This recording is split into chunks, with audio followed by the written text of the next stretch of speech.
রাধে রাধে বন্ধুরা, আজকে হলো মঙ্গলবার। এখন থেকে আমার ব্লগটা শুরু করলাম। এখন বাজে 8টা। আমার হাজব্যান্ড এসেছিল রোববারে, তো এখন চলে গেল। চলে যাওয়ার পর সকালেই চলে গেছে, 6টা 6:30টার দিকে। তারপর থেকে আমি ব্লগটা শুরু করলাম।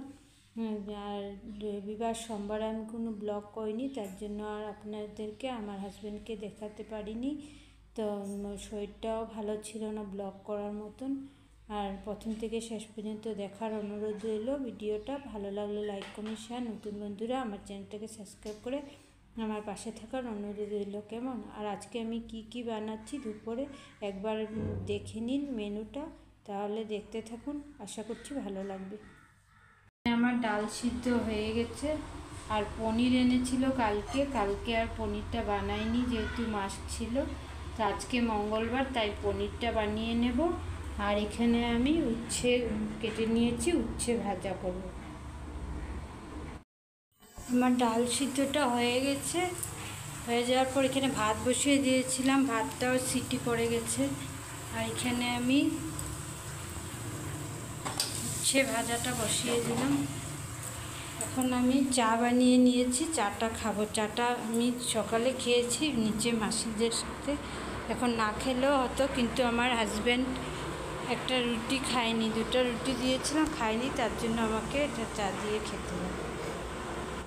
এখন আমি পনিরটা বসিয়ে দিলাম। পনিরগুলো এখানে ভেজে রেখেছি, আর এখানে মশলা সব রেডি করে রেখেছি, জিরা, ধনে, হলুদ, শুকনো লঙ্কার গুঁড়ো। এখন আলুটাকে নুন হলুদ দিয়ে ভালো করে ভেজে দেব। আলুটা ভাজা হয়ে গেছে, এখন আমি ভিজিয়ে রাখা মশলাগুলো দিয়ে দেবো।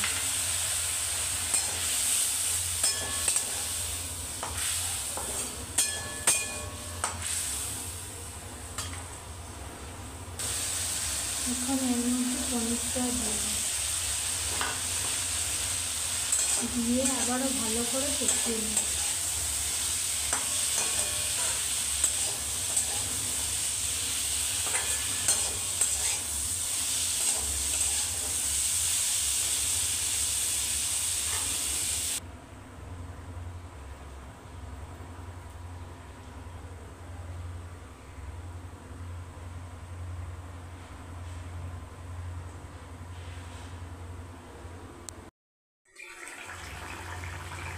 আমার তরকারিটা হয়ে গেল, এখন নামিয়ে নেব।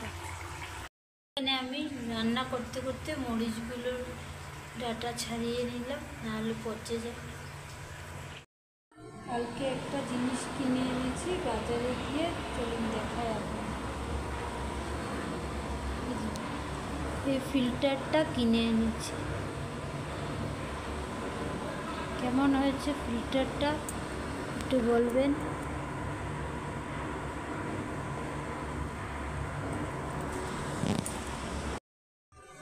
সবাই বলে যে বেশি জিনিস কিনিস না, এখানে বেশি জিনিস কেনার দরকার নেই, তুই তো আবার ঘরে বাড়িতেই চলে যাবে। কিন্তু যেগুলো জরুরতের জিনিস, যেরকম ফিল্টারটা না কিনলে না হয়, কারণ ছেলে ফিল্টারে জল ছাড়া খেতে পারে না। আমি তো কোনো রকম করে খেয়েও নেই, কিন্তু ছেলে পারে না, তার জন্য এটা আমার দরকারই কিনতে হলো। আর এনেছে হলো পর্দা। চলুন ব্যাক ক্যামেরায় দেখা। যে পর্দা এনেছে, পর্দা এটা কিনে এনেনি, আমার বলেছিলাম সেটাই নিয়ে এসেছে। আর এদিকে 2টা দরজা,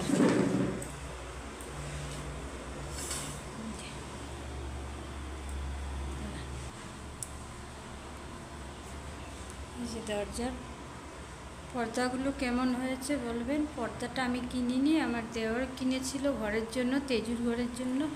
আমি ওকে বললাম এটাই নিয়ে আসে পরে, এখন পরে না ঘরের জন্য কিনে আমরা দিই। আর এই দরজাতে লাগিয়েছি, এই 2টা দরজাতে, ওই দরজাটাতে লাগাইনি। এই দরজাটাতে হাওয়া আসে, পুরো হাওয়াতে পর্দাটা উড়িয়ে নিয়ে যায়, তার জন্য বেঁধে এরকম রেখে দিয়েছি, তাহলে উঠতে পারবে না।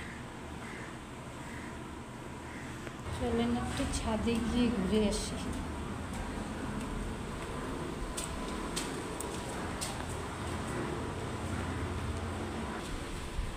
কাপড়গুলো মেলে দিয়ে গেছিলাম, তার জন্য এসেছি দেখতে। পড়ে গেছে, ক্লিপ লাগাইনি তো, পড়ে গেছে নাকি আছে ভালোভাবে। এখন এসে ক্লিপ লাগিয়ে দেবো। রশিটা বেঁধেছি আজকে, নাহলে হয় না, এতগুলো কাপড়ও ধুতে হয়, জায়গায়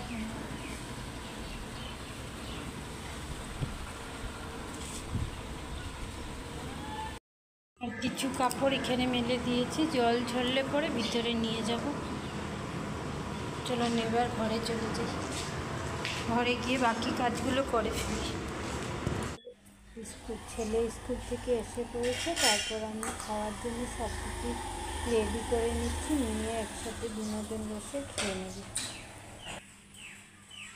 সব কিছু নিয়ে বসে পড়েছি, মা ছেলে খেয়ে নেবো। ছেলে এসেছে এখন স্কুল থেকে, বাবা দেখাই কিনে না।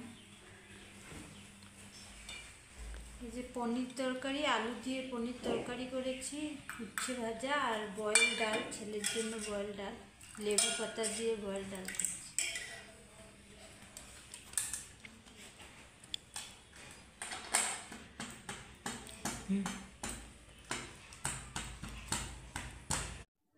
আজ এক সপ্তাহ ধরে প্রচণ্ড পরিমাণে কোমর ব্যথার জন্য অনেক কষ্ট পাচ্ছি।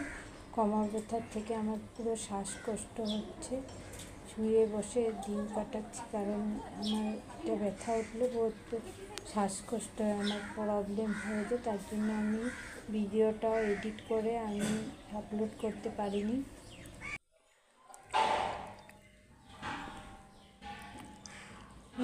বন্ধুরা, তারপর আবার দেখা হবে।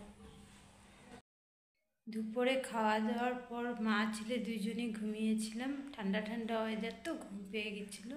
ঘুমের থেকে উঠে একটু ফ্রেশ হয়ে গেছি, ড্রেস চেঞ্জ করে ফ্রেশ হয়ে গেলাম। ওদিকে ছেলে সন্ধ্যা দিয়ে তারপর পড়তে গেল। আর এদিকে এখন আমাকে নিচে মাসি ডাকছে, যাব, এসে আবার আপনাদের সঙ্গে কথা হবে। সন্ধ্যার সময় ছেলে পড়তে গিয়েছিল 6টার সময়, তখন আমি নিচে মাসিদের সঙ্গে অনেকক্ষণ গল্প করে এসে তারপরে ভাবলাম ঠোঁটটাকে বেছে রাখি, কারণ এগুলো বাঁচতে তো অনেক সময় লাগে, রাত্রে বেছে না রাখলে আর কালকে রান্নাটা করতে দেরি হয়ে যাবে। তাই বসে বসে ঠোঁটটা বাঁচছি। আর বলছি শরীরের কথা, শরীরের লগে মনের এবং মনের সাথে শরীরের কিন্তু একটা কানেকশন থাকে। মন যদি ভালো থাকে তাহলে দেখবেন যতই শরীর অসুস্থ থাকে আপনি আধা সুস্থ হয়ে যাবেন। আর যদি মনটাই খারাপ থাকে, শরীর সুস্থ থাকা সত্ত্বেও মনে হয় একটা অস্বস্তি বোধ ফিল করে শরীরে।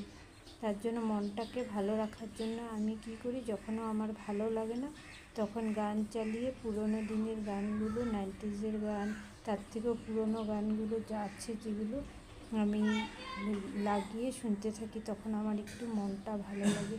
আর মন ভালো না লাগলে আমার কোনো কাজের মধ্যে মন বসে না। তার জন্য এই ভিডিওটা দিতে আমার অনেক লেট হয়ে গেল। আর এদিকে আপনাদের সাথে কথা বলতে বলতে আমার থোরগুলোও বাছা হয়ে গেল। এক সাইডে জাবড়াগুলো রেখেছি প্লাস্টিকে, আর এক সাইডে থোরগুলো রেখেছি। এখন আমার বাছা হয়ে গেছে, এখন খেয়ে নেব, রাত্রের খাবারটা খেয়ে নেব, খেয়ে তারপর শুয়ে থাকবো। আর কোনো কাজ নেই, এখন ছেলে আর আমি খেতে বসে পড়েছি। আমার তো খাওয়া হয়ে গেছে, আর ছেলে এখন আস্তে আস্তে খাচ্ছে মোবাইল দেখে দেখে, তার জন্য দেরি হচ্ছে। তাহলে আজকের ব্লগটা আমি এখানেই শেষ করব। কেমন ভালো লাগলে লাইক কমেন্ট শেয়ার, নতুন বন্ধুরা চ্যানেলকে সাবস্ক্রাইব করে পাশে থাকার অনুরোধ রইল। আবার আরেকদিন আরেকটা নতুন ভিডিওর সঙ্গে আপনাদের সঙ্গে আবারও দেখা হবে। রাধে রাধে, শুভরাত্রি।